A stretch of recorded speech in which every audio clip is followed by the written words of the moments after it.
Hello students, I hope कि आप सब स्वस्थ होंगे।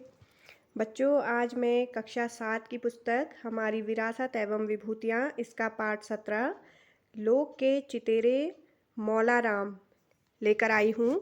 तो आज की वीडियो में हम जानेंगे कि हमारे उत्तराखंड के जो चितेरे थे मौला राम, वो किस चीज़ से हमारे उत्तराखंड में प्रसिद्ध रहे थे। तो चलिए ज़्यादा देर ना करते हुए शुरू करते हैं आज का हमारा ये वीडियो। लोक के चितेरे मौला राम। 18वीं शताब्दी की बात है। तो ये बात कब की है? 18वीं शताब्दी की। गढ़वाल राज दरबार में एक महान चित्रकार थे। उनके चित्रों में पहाड़ों की झलक, वृक्ष, वनस्पति व पशु पक्षियों की सुंदरता, श्रीनगर में बहती अलकनंदा की धारा स्पष्ट दिखाई देती है। तो बच्चों, 18वीं शताब्दी में गढ़वाल राज दरबार में एक बहुत बड़े महान चित्रकार रहे थे। उनके चित्रों में हमें किस चीज़ की झलक दिखाई देती है? पहाड़ों की झलक, वृक्ष, पशु पक्षी और श्रीनगर में जो अलकनंदा नदी बहती है उसकी धारा स्पष्ट रूप से दिखाई देती है। महिला सौंदर्य तथा वेशभूषा को उन्होंने बहुत बारीकी से अपने चित्रों में चित्रित किया था। गढ़वाल में फूलने वाले मनोरा वृक्ष का भी उन्होंने बेहतरीन चित्रण किया है। तो वो बहुत ही महान चित्रकार थे बच्चों। तो उनके जो चित्र थे उनमें प्रकृति का बहुत ज़्यादा हमें चित्रण देखने को मिलता है। उनकी चित्रकारी से इस क्षेत्र की ख्याति दूर दूर तक फैली थी। ऐसे चित्रकार का नाम मौला राम तोमर था, जो कि बहुत ही ज़्यादा प्रसिद्ध चित्रकार रहे थे ये। और इनसे संबंधित अनेक क्वेश्चन एग्ज़ाम में आगे की जो प्रतियोगी परीक्षाएं होती हैं बच्चों, उनसे संबंधित आती हैं। तो आप इस वीडियो को ध्यान से देखिएगा और इम्पोर्टेंट चीज़ को नोट भी करते रहिएगा। और लास्ट में आप इसी पाठ से संबंधित कुछ प्रश्नों के उत्तरों को भी देखेंगे। मौला राम का जन्म सन 1740 ईस्वी के आसपास श्रीनगर गढ़वाल में हुआ। इनके पिता का नाम मंगत राम और माता का नाम राम देवी था। चित्रकला के बीज इन्हें पैतृक गुण के रूप में प्राप्त हुए। तो इसका मतलब इनके जो पैतृक थे, पुराने जो वंशज रहे थे, तो वहाँ पर वो लोग भी क्या करते थे? चित्रकारी वगैरह करते थे। तो उन्हीं से माना जाता है कि ये जो चित्रकारी करने का गुण इनको मिला था, उन्हीं से प्राप्त हुआ था। इनके पूर्वज मुगल दरबार में बड़े सम्मानित चित्रकार थे। राजनीतिक कारणों से इन्होंने श्रीनगर गढ़वाल राज दरबार को अपनी कर्मस्थली बनाया था। तो ये कहाँ रहते थे? श्रीनगर गढ़वाल के राज दरबार में।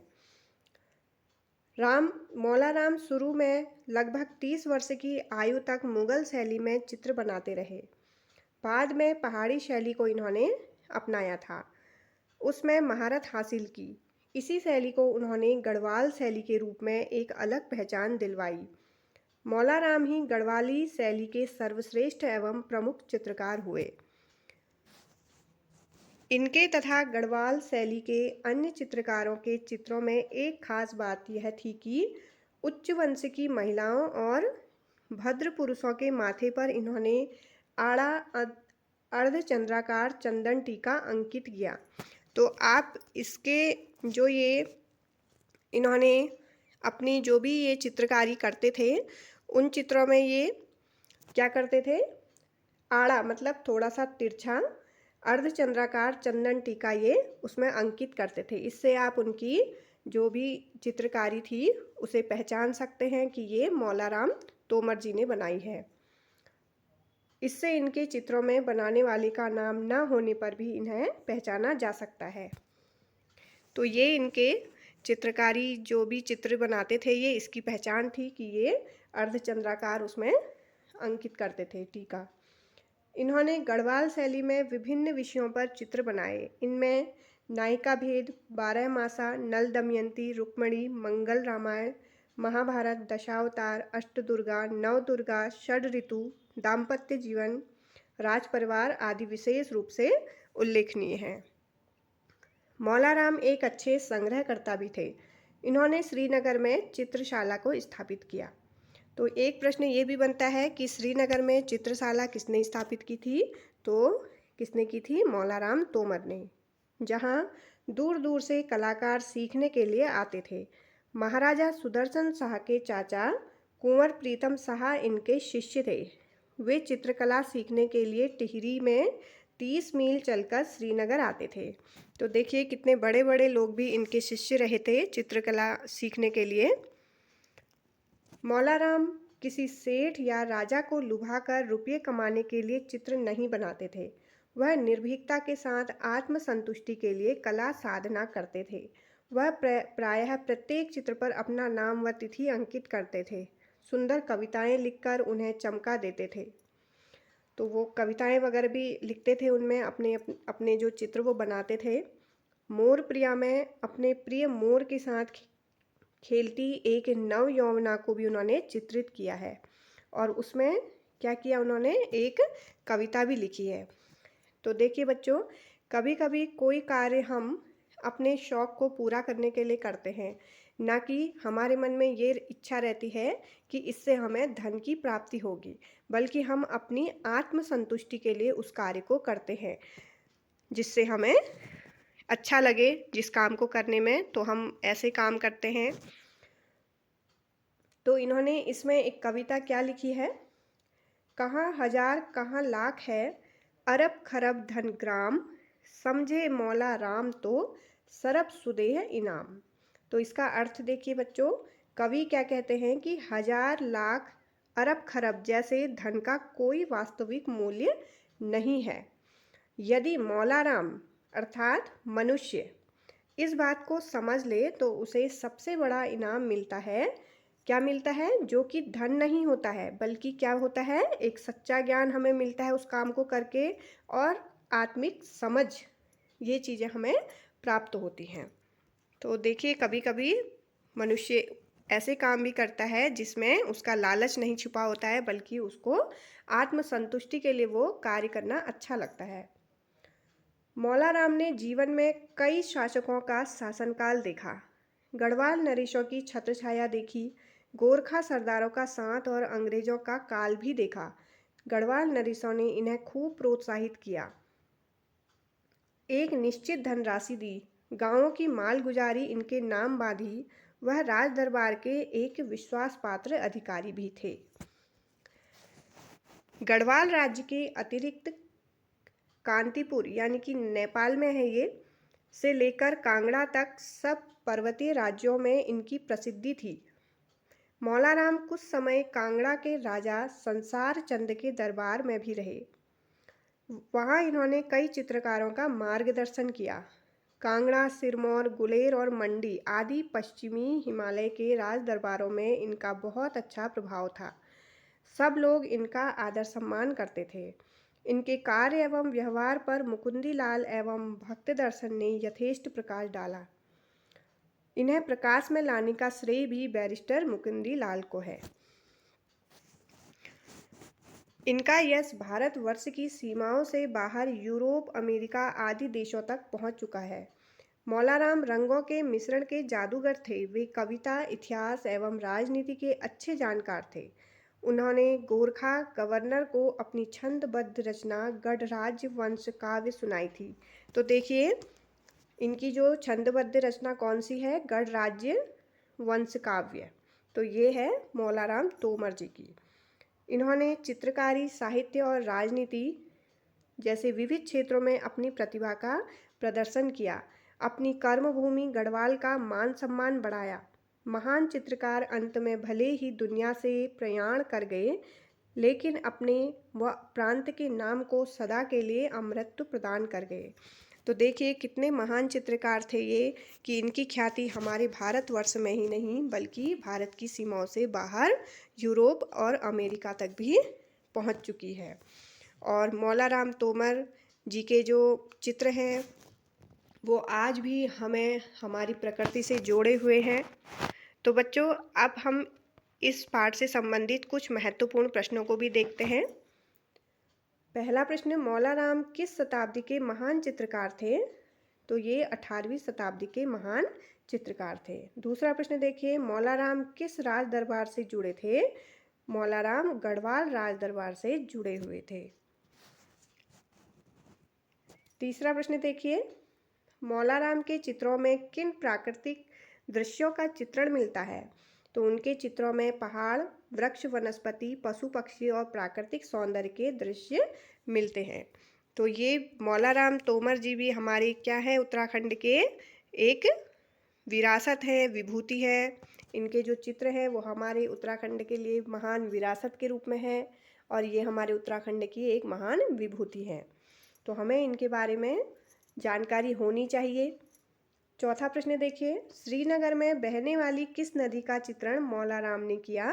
तो उन्होंने श्रीनगर में बहने वाली अलकनंदा नदी का चित्रण किया। पांचवा प्रश्न, मौलाराम ने महिलाओं के सौंदर्य को किस प्रकार दर्शाया है? उन्होंने महिलाओं के सौंदर्य और वेशभूषा को बहुत बारीकी और सुंदरता से चित्रित किया है। छठा प्रश्न, मनोर वृक्ष का मौलाराम से क्या संबंध है? उत्तर है, मौलाराम ने गढ़वाल में फूलने वाले मनोरा वृक्ष का सुंदर चित्रण किया है। सातवां प्रश्न, मौलाराम का पूरा नाम क्या था? तो मौलाराम का जो पूरा नाम लिया जाता है वो मौलाराम तोमर ये लिया जाता है। अगला प्रश्न देखिए, मौलाराम का जन्म कब और कहाँ हुआ? तो मौलाराम का जन्म लगभग 1740 ईस्वी में श्रीनगर गढ़वाल में हुआ। नवा प्रश्न, मौलाराम के माता पिता का नाम क्या था? उत्तर है, उनके पिता का नाम मंगतराम और माता का नाम रामदेवी था। 10वां प्रश्न देखिए, मौलाराम को चित्रकला की शिक्षा कैसे मिली? तो उन्हें चित्रकला की शिक्षा पैतृक गुण के रूप में प्राप्त हुई थी। 11वां प्रश्न देखिए बच्चों, मौलाराम के पूर्वज कहाँ के चित्रकार थे? उत्तर है, उनके पूर्वज मुगल दरबार के सम्मानित चित्रकार थे। 12वां प्रश्न, मौलाराम ने प्रारंभ में किस शैली में चित्र बनाए थे? उत्तर है, प्रारंभ में उन्होंने मुगल शैली में चित्र बनाए। 13वां प्रश्न, बाद में मौलाराम ने कौन सी शैली अपनाई थी? उत्तर है, बाद में उन्होंने पहाड़ी शैली को अपनाया था। 14वां प्रश्न देखिए, गढ़वाल शैली को अलग पहचान किसने दी? तो मौलाराम ने ही गढ़वाल शैली को अलग पहचान दिलाई थी। 15वां प्रश्न, गढ़वाल शैली की प्रमुख पहचान क्या है? तो इस शैली में चित्रों के माथे पर आड़ा अर्धचंद्राकार चंदन टीका बनाया जाता है। 16वां प्रश्न, अर्धचंद्राकार टीके की क्या विशेषता थी? उत्तर है, यह टीका बाएं से दाएं अर्धचंद्राकार होता था जिससे चित्रकार की पहचान हो जाती थी। 17वां प्रश्न, मौलाराम ने किन विषयों पर चित्र बनाए? तो उन्होंने नायिका भेद, बारहमासा, नल दमयंती, रामायण, महाभारत, दशावतार आदि विषयों पर चित्र बनाए थे। 18वां प्रश्न देखिए, नायिका भेद और बारहमासा किस प्रकार के चित्र हैं? तो ये श्रृंगार और ऋतु आधारित विषयों के चित्र हैं। 19वां प्रश्न, चित्रशाला की स्थापना क्यों की गई? उत्तर है, कलाकारों को चित्रकला सिखाने के लिए मौलाराम ने चित्रशाला की स्थापना की थी। 20वां प्रश्न, कुंवर प्रीतम शाह का मौलाराम से क्या संबंध था? उत्तर है, कुंवर प्रीतम शाह मौलाराम के शिष्य थे। 21वां प्रश्न देखिए, मौलाराम चित्रकला किस उद्देश्य से करते थे? तो वे आत्मसंतोष और कला साधना के लिए चित्रकला करते थे। 22वां प्रश्न देखिए, मौलाराम अपने चित्रों पर क्या अंकित करते थे? तो वे अपने चित्रों पर अपना नाम और तिथि अंकित करते थे। 23वां प्रश्न, मोरप्रिया चित्र का वर्णन कीजिए। तो उन्होंने क्या किया है इसमें? एक नव यौवना यानी कि स्त्री को अपने प्रिय मोर के साथ खेलते हुए दर्शाया गया है। 24वां प्रश्न देखिए, मौलाराम की कविता का भाव क्या है? उत्तर है, कविता में सच्चे प्रेम और आत्मिक संतोष को धन से अधिक महत्व दिया गया है क्योंकि वो क्या करते थे, अपनी आत्मा की संतुष्टि के लिए चित्रकला करते थे, ना कि किसी धन के लालच में। 25वां प्रश्न देखिए, मौलाराम ने अपने जीवन में किन किन शासकों का शासनकाल देखा? तो उन्होंने गढ़वाल नरेशों, गोरखा शासकों और अंग्रेजों का शासनकाल देखा था। 26वां प्रश्न, गढ़वाल नरेशों ने मौलाराम को कैसे प्रोत्साहित किया? उत्तर है उन्हें धनराशि दी गई और गांवों की मालगुजारी उनके नाम बांधी गई थी। 27वां प्रश्न, मौलाराम की प्रसिद्धि कहाँ कहाँ फैली थी? तो उनकी प्रसिद्धि नेपाल से लेकर कांगड़ा तक फैली थी। 28वां प्रश्न, कांगड़ा में मौलाराम किस राजा के दरबार में रहे? तो वे कांगड़ा के राजा संसार चंद के दरबार में रहे थे। 29वां प्रश्न देखिए, मौलाराम को प्रकाश में लाने का श्रेय किसे है? तो उन्हें प्रकाश में लाने का श्रेय बैरिस्टर मुकुंदी लाल को है। बहुत ही महत्वपूर्ण ये प्रश्न है, तो आप इसे हमेशा ध्यान रखिएगा कि उन्हें सबसे परिचित कराने का जो श्रेय है वो बैरिस्टर मुकुंदी लाल को है। 30वां प्रश्न, मौलाराम को महान चित्रकार क्यों कहा जाता है? क्योंकि उन्होंने गढ़वाल शैली को विकसित किया और चित्रकला, साहित्य व संस्कृति को समृद्ध किया था। तो बच्चों, आज का ये पाठ पूरा हो चुका है। मैं जल्द ही इसके आगे का पाठ आपके लिए लेकर आऊँगी। आप उस वीडियो में ज़रूर बने रहिएगा और जो भी आज नए जुड़े हैं वो मेरे चैनल को जल्दी से सब्सक्राइब कर दीजिए ताकि आपको मेरी आने वाली हर एक वीडियो आसानी से मिल सके। लाइक करिए और शेयर ज़रूर करिएगा, क्योंकि आप जितना ज़्यादा शेयर करेंगे उतना ज़्यादा हमारे उत्तराखंड की विरासत और विभूति बहुत ज़्यादा लोगों तक पहुँचेगी और वो भी हमारे उत्तराखंड की विरासत और विभूति से परिचित हो पाएंगे। तो चलिए बच्चों, मिलते हैं मेरी नेक्स्ट वीडियो में। तब तक के लिए जय हिंद, जय उत्तराखंड। Bye bye.